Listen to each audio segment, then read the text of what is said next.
Nahitabo ni Hurar ang gabagabag-ong opisyal sa Kugi Uswag Sugbo, kani gitawag og Kusog Political Party diri sa Cebu City.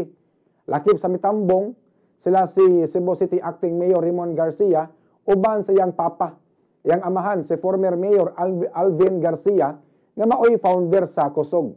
Lakip sa mihurar sila si Cebu City Councilor Joel Garganira, Pastor Jude Alcover, Ray Gialon, James Anthony Cuenco, John Osmeña o JP Labilla, gasikan mga kabombo.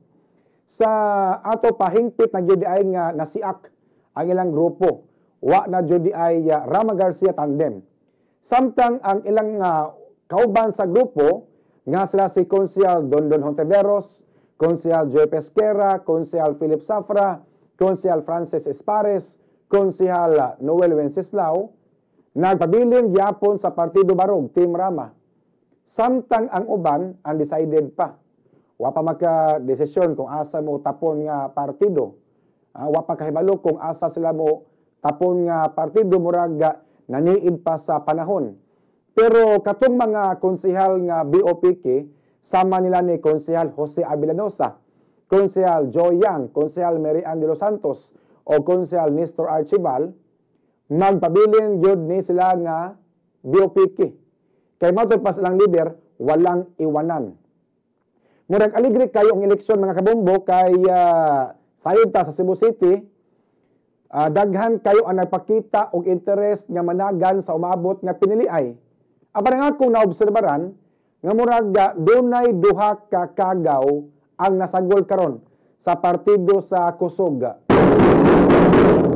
Nganong gipaapil man ni diha sa Kusog, kining duha ka konsehal nga walay nahimo sa konseho, walay nahimo sa syudad sa Sugbo. Sige nagdawat sa sweldo o nya way klaro nga trabaho. Kung dili pasikat og apelyido, dili unta ni makadaog ning mga karaho. Ang klaro nga dunay agi aning ilang grupo nga nanumpa mga kabombo nga niapil sa Kusog. Kanira man taon si Konsehal John Alcover, Konsehal Ray Gialon, Konsehal Joel Garganira. Yan ay duha diya, way klaro mga higala. Ambot ko makadaog bawal kining duha sa sunod eleksyon nga tagsaraman kay ni makit-an, wa gani pirmi sa ilang opisina, mosuri naman sa barangay, panahon sa ting pangampanya mga kabombo.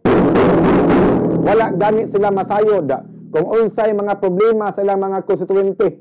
Maglisod og duol ang mga tao ani nila kay lihay kayo tanan. Mahadlok man pangayuan og tabang mga kabombo.